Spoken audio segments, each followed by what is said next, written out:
So first of all, I've just been talking on the TV about consumer confidence. It's down since Ford announced all of the closures, but it's still way above that magical 100 number. So 100 with consumer confidence means you've got equal numbers of people positive and negative. So it's not all doom and gloom. And we're seeing business confidence also above that magical 100 at 120.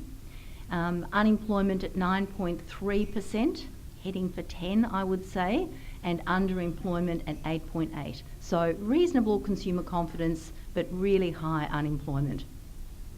And then we've got things like inflation, GDP growth, and I'm not going to even talk too much about these except to say there are many of these figures that everybody's watching. In this place at Roy Morgan Research, we tend to focus on consumer confidence, business confidence, and unemployment.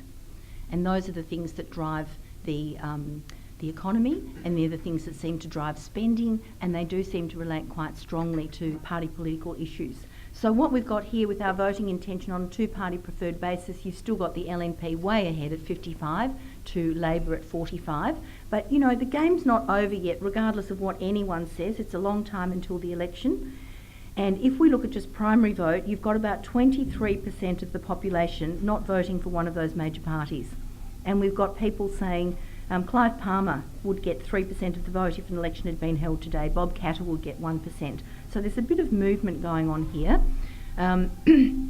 Greens at 9.5, but essentially 23% of the population in that not welded onto a major party group. So let's not assume that the election is a foregone conclusion.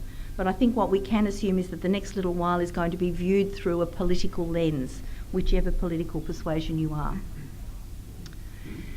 As some of you who've been here before know, we do tend to ask people these core questions about what are the big issues going on in the world and in Australia. And this is the one where we ask in an open-ended way, what are the biggest issues?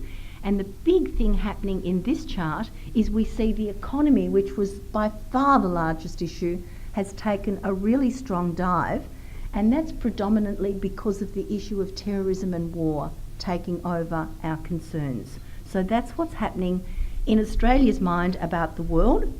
When it comes to Australia, the economy is still really right up the top there. It's taken a little bit of a dive, but not very much at all, still running strongly at 36%.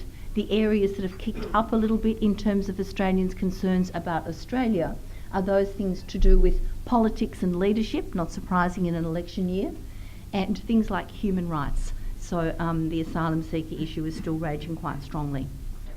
Thank you all for coming. Hope it was of value.